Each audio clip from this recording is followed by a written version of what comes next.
Hello, I hope everybody's doing well. I just wanted to do a quick video on something that has been on my heart.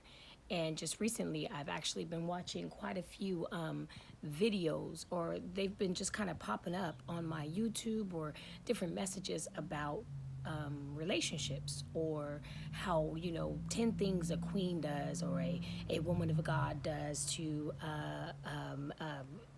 date a man, or whatever.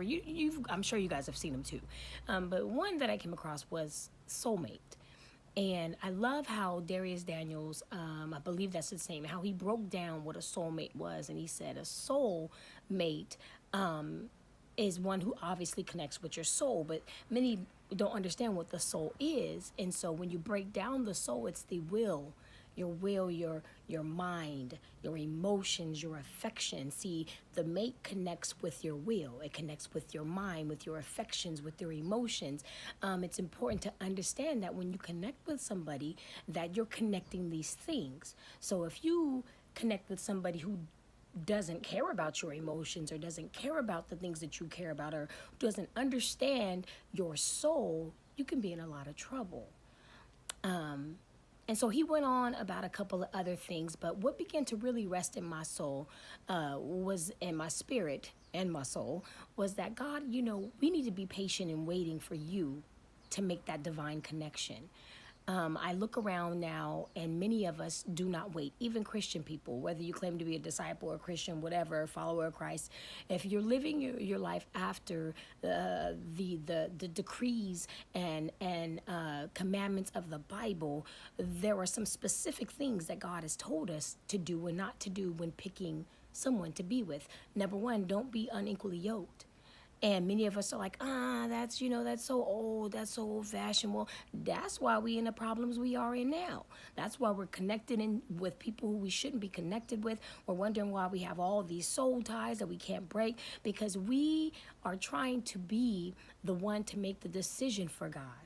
We meet him and we say, oh my God, he's fine. Girl, you got money. All right, cool. Whatever else I got to deal with, I'll just have to deal with it. And then you end up finding yourself in a bind. You end up finding yourself tussling with a narcissist, or tussling with somebody who is possessive, or tussling with somebody who cares nothing about you, because when you picked him, you didn't consult God.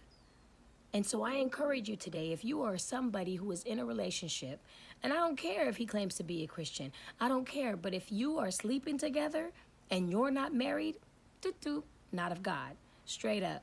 Not of God. We gotta be cut and dry with some things. We gotta be cut and dry, knowing there is no room for exceptions. There is no room for saying, okay, today that's okay. I'll go ahead and work with that. No, because see, your soul is on the line. Your soul is on the line. There are some things that you are truly desiring, but you cannot race to the end, the finish line, and expect that result to happen that way. You cannot be like, you know what? I met you today, and I'm gonna try to seal this deal, so I'm gonna give you everything you want. You want to sleep with me? Fine. You want me to let you drive my car? Fine. You want to live with me? Oh, okay. You say you're saved, and I see you at church, but I want a man. I don't want to be alone. And I'm 40 years old, or I'm 30 years old, and I haven't had any kids, and all these thoughts are going through your mind. So you begin to make exceptions. You begin to settle.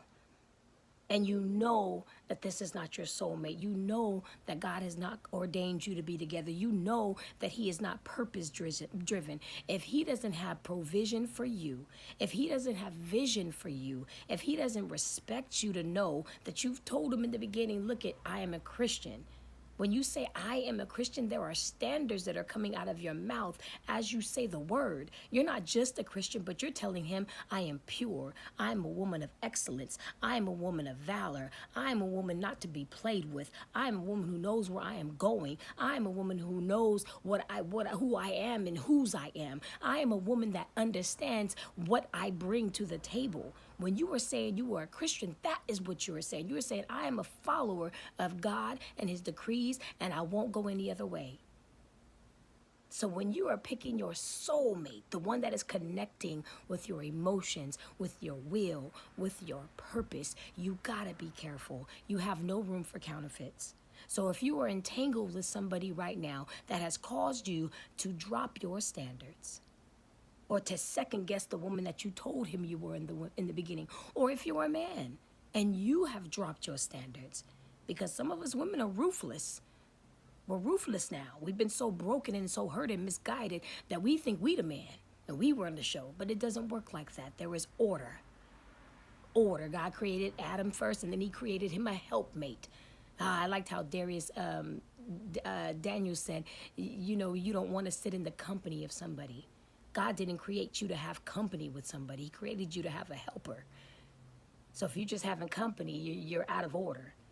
The woman with you should be your helper, not just taking up your time, because you can't get that time back. So I encourage you today.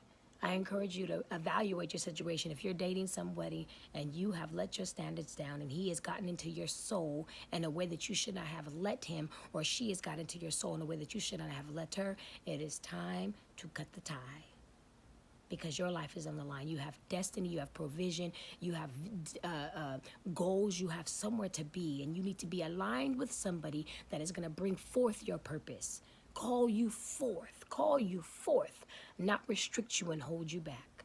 So I hope this blesses you. It truly blessed me to hold on. It's okay to be lonely for a season.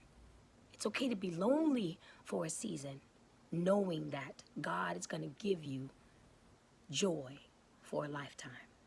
Be lonely in a season. It's okay. Hold on. It's okay. Be single and be happy. Because if you wait, your soulmate will come and you will have joy, not happiness, but joy for a lifetime. Be encouraged and be blessed.